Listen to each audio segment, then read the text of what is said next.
오늘날 우리 주변에는 정신질환으로 고통받는 분들이 적지 않습니다.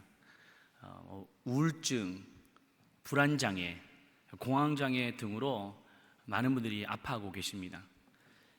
이러한 질환은 반드시 의학적인 진단과 치료를 받으셔야 합니다. 아울러 가족들의 상담과 돌봄도 병행되어야 됩니다. 그런데 성경은 인간의 고통을 단순히 의학적인 진단으로만 설명하고 있지는 않습니다. 또 다른 영역을 말하고 있는데요, 그것은 바로 귀신 들림입니다.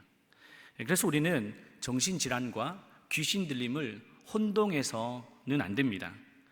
성경은 모든 정신질환이 귀신 들림이라고 말하지도 않고 또 모든 귀신 들림이 정신질환으로 보고 있지 않기 때문입니다. 마태복음 4장 24절 보시면 각종 병에 걸려서 고통당하는 자, 귀신 들린 자, 간질하는 자, 중풍병자들을 데려오니 그들을 고치시더라. 이 말씀은 예수님이 병자들을 고치셨던 장면을 소개하고 있습니다. 근데 먼저 각종 병으로 번역된 이 단어는 육체적인 질병뿐 아니라 정신적인 질환을 함께 포함하는 단어입니다. 그리고 또 하나가 바로 귀신 들린 자인데, 이 단어는 악한 영의 지배를 받고 있는 상태를 뜻합니다. 이처럼 성경은 정신질환과 귀신 들림을 구분해서 말하고 있습니다. 하지만 실제 우리 현실에서는 이 둘을 무 자르듯이 나누기가 참 구분하기가 어렵습니다. 성급한 판단이나 또 결정은 오히려 당사자와 가족들에게 더 큰 고통과 아픔을 주기 때문입니다. 그래서 무엇보다도 필요한 것은 분별력입니다. 예수님도 공생의 사역을 하시면서 분별력을 가지고 환자들을 돌보시고 그들을 치유해 가십니다. 요한복음 2장 24절에서 25절입니다. 예수는 그의 몸을 그들에게 의탁하지 아니하셨으니 그가 친히 사람의 속에 있는 것을 아셨습니다. 분별하셨다라는 뜻입니다. 오늘 본문은 정신질환이 아니라 귀신 들린 한 사람을 소개하고 있습니다. 성경은 그를 거라사 광인이라고 하는데요, 상황은 생각보다 심각했습니다. 27절입니다. 그 사람은 오래 옷을 입지 아니하며 집에 거하지도 아니하고 무덤 사이에 거하는 자라. 본문은 귀신 들린 사람들의 특징을 몇 가지 소개하고 있는데, 먼저 관계가 단절되어 있습니다. 무덤 속에 살고 있다는 것은 공동체로부터 완전히 단절된 상태를 말합니다. 정상적인 사람이 있어야 될 곳은 집이며 가정이며 공동체입니다. 그런데 거라사 광인은 홀로 고립되어 있습니다. 이것이 바로 마귀가 하는 일입니다. 마귀는 사람과 사람 사이를 갈라놓습니다. 부모와 자녀 사이를 갈라놓고 부부간의 관계도 끊어놓고 또 성도와 성도 사이의 관계를 이간질시켜서 교회를 찢어놓습니다. 마귀를 뜻하는 헬라어 디아블로스라는 단어는 갈라놓는 자, 이간하는 자라는 뜻이 담겨져 있습니다. 그래서 귀신 들린 사람들은 사람을 피합니다. 사람의 눈을 잘 마주치지 못합니다. 반대로 하나님의 영에 붙들린 사람들은 사람을 좋아합니다. 공동체를 좋아합니다. 같이 만나서 예배도 드리고 싶고 같이 말씀을 나누고 싶고 때로는 같이 밥도 먹고 또 교제하고 이야기도 나누고 싶어 하는 것이죠. 왜냐하면 받은 은혜를 공유하고 싶어서 그렇습니다. 이처럼 하나님의 영은 공동체를 하나 되게 합니다. 또 귀신 들린 자의 특징은 파괴적이고 폭력적입니다. 29절입니다. 그를 쇠사슬과 고랑에 매어 지켰으되 그 맨 것을 끊고. 이 행동은 사람으로서, 정상적인 사람으로서 할 수 있는 그런 장면이 아니에요. 쇠사슬을 끊고 고랑을 끌어낼 정도로 파괴력이 굉장했습니다. 이는 그가 악한 영의 지배를 받고 있다라는 증거입니다. 저도 사역을 하다 보면 귀신 들린 사람을 종종 만날 때가 있습니다. 그런데 평상시에는 잘 알 수 없습니다. 그런데 강력한 성령의 역사가 임하는 그런 곳, 기도회나 부흥의 현장의 자리에 들어가면 발현이 되는 거예요. 이들은 강력한 힘을 가지고 있습니다. 여성임에도 불구하고 엄청난 괴력을 보여줍니다. 저도 이렇게 몇몇 이렇게 만나봤는데 보면 누가 이렇게 제어를 하며 막 뿌리치고 또 욕을 하고 침을 뱉고 심지어 누군가를 막 구타하며 폭력을 행사하기까지 합니다. 이것이 사람의 힘으로 할 수 있는 것이 아니죠. 물론 모든 폭력이 귀신 들림의 증거라고 말할 수는 없습니다. 여러 가지 요인이 있을 수 있죠. 어떤 알코올 중독이나 약물 중독, 또 분리불안, 때로는 분노 조절 장애 같은 걸로 인해서 이런 폭력성을 띨 때가 있습니다. 하지만 오늘 본문에 거라사 광인이 이 폭력성을 보이고 있다는 것을 볼 때 귀신이 엄청난 그 영향력을 가지고 있음을 보여주고 있습니다. 우리는 때로는 언론을 통해서 끔찍한 사건을 접할 때가 많습니다. 유영철 살인 연쇄 사건, 또 김길태 유아 살해 사건, 지존파 사건, 그걸 보면 우리는 충격에 빠지지 않습니까? 근데 여러분, 이게 과연 정상적인 사람의 힘으로 할 수 있는 걸까요? 사람이 동물을 죽이는 것도 참 비참하고 끔찍한 일입니다. 그런데 사람을 죽인다는 것은 자신의 힘으로 하는 것이 아니에요. 어떤 악한 영에 사로잡힘으로 말미암아 그 일을 행하고 있습니다. 또 귀신은 사람의 통제력을 빼앗아 갑니다. 오늘 본문의 병엘 구절인 마가복음에 보시면 거라사 광인을 이렇게 묘사하고 있습니다. 마가복음 5장 5절입니다. 밤낮 무덤 사이에서나 산에서나 늘 소리 지르며. 여러분, 정상적인 사람은 자야 할 시간에 자야 됩니다. 일해야 될 시간에 일해야 됩니다. 쉬는 시간에는 쉬어야 됩니다. 그런데 이 거라사 광인은 잠도 자지도 않고 밤낮 무덤 사이를 떠돌아다니면서 소리를 지르고 있습니다. 이것은 완전히 귀신에게 통제당하고 있다는 증거죠. 또 광인은 돌로 자기의 몸을 해치고 있습니다. 인간의 통제력을 잃은 여러 가지 현상들이 있겠지만 가장 하이라이트는 무엇일까요? 그것은 바로 자기의 몸을 학대하는 거예요. 자해하는 겁니다. 인간은 하나님의 형상이 있는 창조물입니다. 그런데 사단은 하나님의 형상이 드러나는 것을 원치 않죠. 그래서 그 하나님의 형상을 어떻게든 무너뜨리려고 하는데 하나님은 무너뜨릴 수 없으니까 하나님의 형상이 고스란히 있는 인간들을 파괴하는 거예요. 그래서 하나님의 영광을 무너뜨리려고 몸부림을 치고 있습니다. 이때 사단은 자해라는 방법을 통해서 사용합니다. 제가 금요 성령 집회 때도 한번 나눈 적이 있었는데요, 제가 청년 사역을 할 때 어느 한 자매를 신방했습니다. 근데 그 자매는 얼굴이 참 예쁘게 생겼어요. 그리고 집이 부유해서 가지지 않는 것이 없어요. 다 누리며 살았습니다. 그런데 신방을 하다가 손목에 칼자국을 막 보여주는 거예요.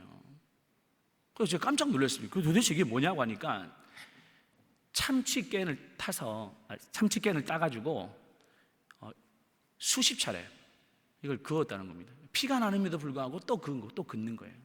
왜 그렇습니까? 이것은 완전 사탄에게 지배당하고 있는 것이죠. 그래서 제가 왜 그랬냐? 넌 얼굴도 예쁘고 가진 것도 많은데. 자기는 외모가 너무 마음에 안 든다는 거예요. 여러분, 너무나 충격적이었습니다. 마지막으로 귀신 들린 자의 특징은 바로 수치심을 잃어버립니다. 27절 말씀인데요, 그 사람은 오래 옷을 입지 아니하며. 거라사 광인은 옷을 입지 않고 돌아다녔습니다. 이것은 단순히 발가벗었다라는 말이 아니라 인간으로서 마땅히 가져야 될 부끄러움을 잃어버린 거예요. 사람은 죄를 지으면 반드시 부끄러워야 됩니다. 그런데 수치심을 잃어버리면 부끄럽지 않습니다. 죄를 지어도 무감각합니다. 처음에는 죄를 지으면 이러면 안 되지, 또 양심의 가책을 받지만 이게 반복되다 보면 오히려 죄를 자랑하고 마는 것이죠. 이것이 바로 귀신이 하는 짓입니다. 거라사 광인은 이러한 특징을 모두 다 가지고 있었습니다. 여러분, 혹시 주변에 오랜 시간 귀신의 지배를 받고 있는 자들을 본 적이 있습니까? 여러분, 이것은 그 고통이야말로 상상을 초월합니다. 그런데 그 고통은 당사자만의 문제가 아니에요. 그 주변 사람들이 고스란히 그 고통을 받아내야 됩니다. 오늘 본문에 나오는 광인도 다르지 않았습니다. 그래서 사람들은 어떻게든 그를 고쳐보려고 여러 방법을 강구했습니다. 하지만 결과는 참담했습니다. 마가복음 5장 4절인데요. 이는 여러 번 고랑과 쇠사슬에 매었어도 쇠사슬을 끊고 고랑을 깨뜨렸습니다. 그리하여 아무도 그를 제어할 힘이 없는지라. 여러분 한번 상상해 보십시오. 그 광인을 제어하기 위해서 여러 명의 성인 남성들이 붙어서 붙잡아 보았습니다. 또 그를 꼼짝 못하도록 쇠사슬 고랑에 채워보기도 했습니다. 그런데 쇠사슬을 끊고 고랑을 끊어버렸습니다. 이 과정에서 광인은 상처가 나고 피를 흘리며 만신창이가 되었던 것이죠. 무엇을 말합니까? 인간이 아무리 도와주려고 해도 오히려 상황이 악화된 거예요. 그 이유가 무엇일까요? 그 행동만 통제하려고 했을 뿐이지 그 사람에게 있는 근원적인 문제를 해결하지 못했기 때문입니다. 우리 주변에는 죄와 중독, 때로는 약물, 두려움과 절망, 어둠, 상처로 고통 가운데 있는 자들이 있을 줄 압니다. 때로는 상담도 해보고 때로는 약물 치료도 받아봅니다. 물론 그것도 필요합니다. 하나님께서 우리에게 주신 일반 은총 중에 하나이기 때문입니다. 그러나 여러분 기억하십시오. 아무리 그런 조건들이 갖춰져 있고 그런 치료와 돌봄이 있다 할지라도 근원적인 문제를 해결하지 못하면 더 큰 고통을 가져올 뿐입니다. 아무런 답을 찾지 못하고 있는 거라사 광인에게 예수님이 찾아오셨습니다. 그리고 그를 서서히 고쳐가기 시작하십니다. 그를 예수님 어떻게 회복해 가셨습니까? 30절 말씀인데요. 예수께서 내 이름이 무엇이냐 물으신지 예수님은 먼저 이름을 부르셨습니다. 네 이름이 무엇이냐? 물론 그 광인의 이름을 부른 것이 아니라 광인 안에 있는 그 악한 영에 대해서 너의 정체가 뭐냐라고 묻고 있는 것이죠. 귀신의 정체를 밖으로 드러내기 위해서였습니다. 그러자 귀신은 이렇게 대답합니다. 이르되 누구라고요? 군대라 하니. 군대 귀신이었다는 거예요. 근데 여러분, 이 군대 귀신이라는 말은 좀 막연할 수가 있는데 그 당시의 시대적인 배경을 좀 이해하시면 좋습니다. 당시는 로마가 전 세계를 정복하고 있었습니다. 근데 로마는 항상 어느 한 지역을 점령하기 위해서는 군대를 파병합니다. 이 군대는 군단급 단위인데요. 한 5,000명에서 6,000명이 되는 부대입니다. 이 부대가 한 지역을 점령하면 강력한 힘을 발휘합니다. 군사력뿐만 아니라 경제, 사회, 문화, 행정 모든 영역을 다스려 가는 거예요. 이렇게 강력했던 군대 귀신이 한 사람을 붙들고 있으니 그 영향력이 굉장했던 것이죠. 이에 예수님은 그 귀신을 향해 이렇게 명령하셨습니다. 29절 말씀인데요. 같이 읽겠습니다.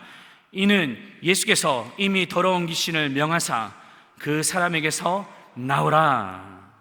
이 명령은 대단히 중요한 의미가 있습니다.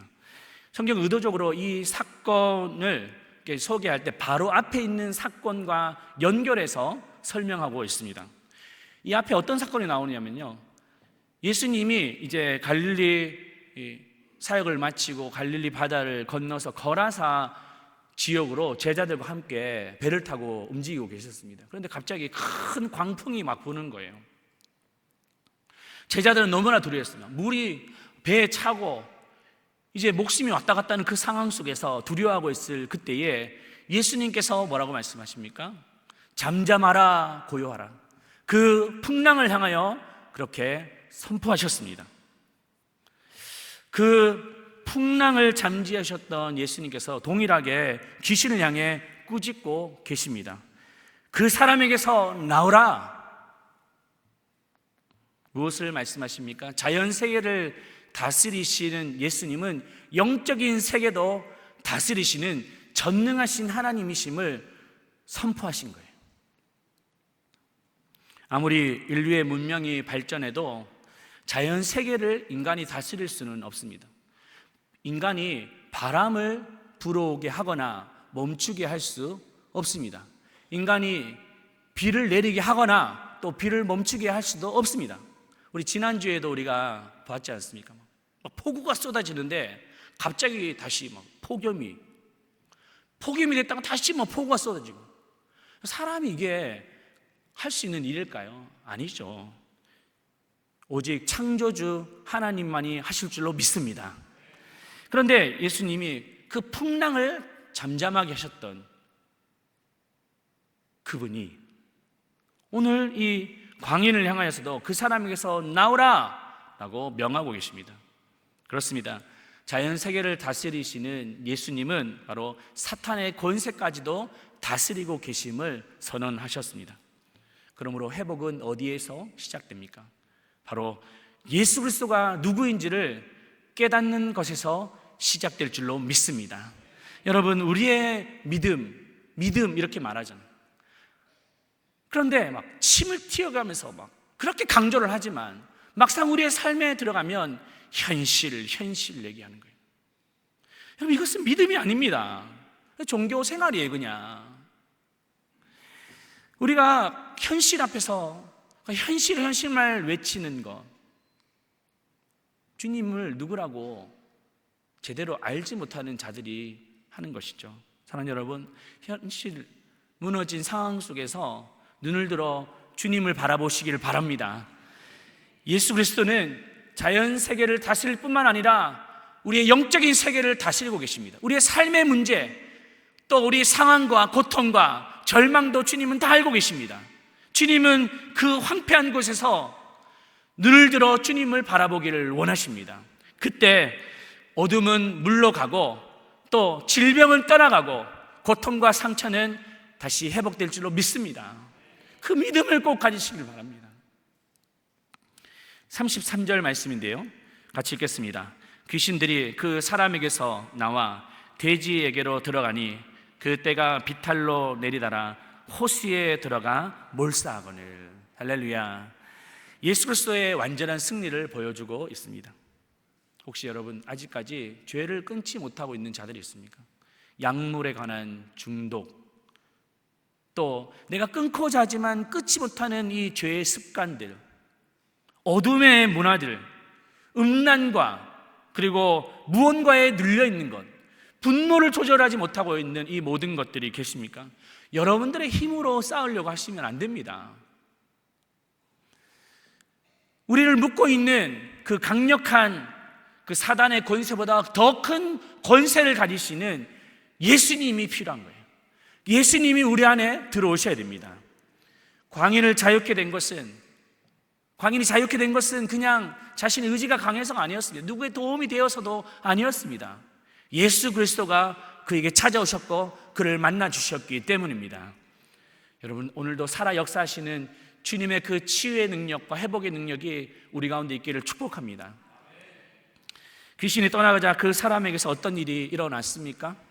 35절 말씀인데요, 사람들이 그 이루어진 것을 보러 나와서 예수께 이르러 귀신 나간 사람이 옷을 입고 정신이 온전하여 예수의 발치에 앉아 있는 것을 보고, 이 한 절 말씀은 모든 회복의 모습을 보여주고 있습니다.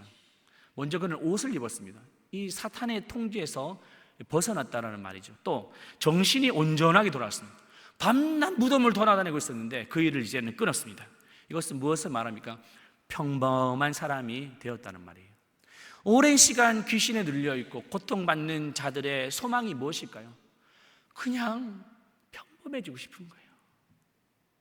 특별해지고 싶은 것이 아닙니다. 그냥 평범해지고 싶습니다.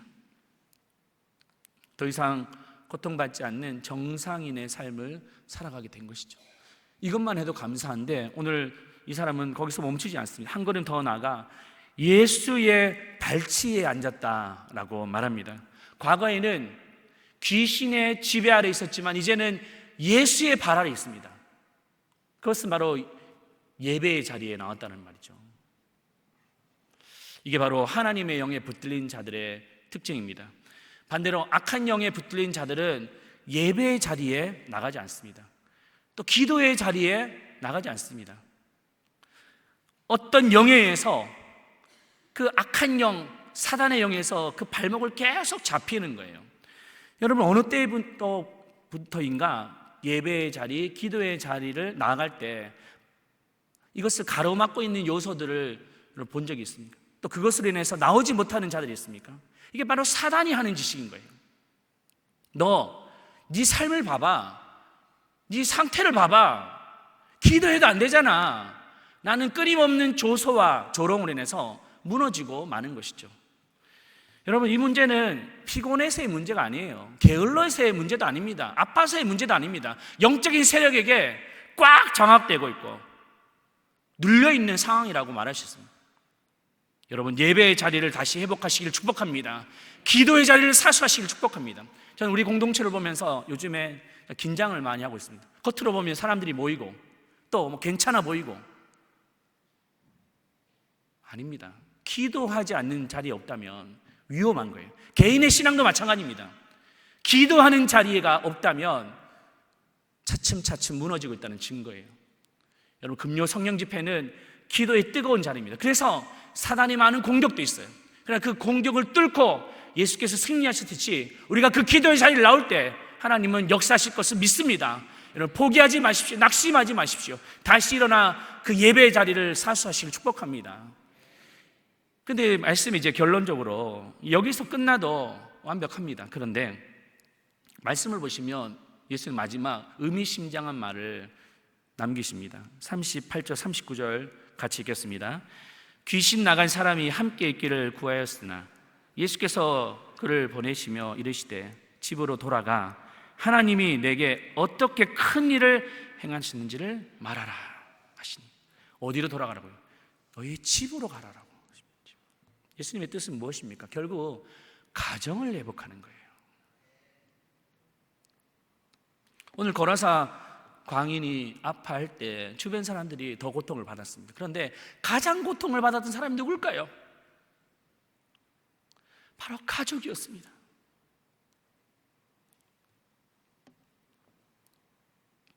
그런데 이제는 이 광인이 치료되고 제일 먼저 가야 될 곳이 어디라고 말하면 가정으로 돌아가라. 가정으로 돌아가서 네가 낳은 것을 알려라. 그리고 그 가족들과 함께 다시 평안을 회복하라. 주님은 명하고 계신 거예요.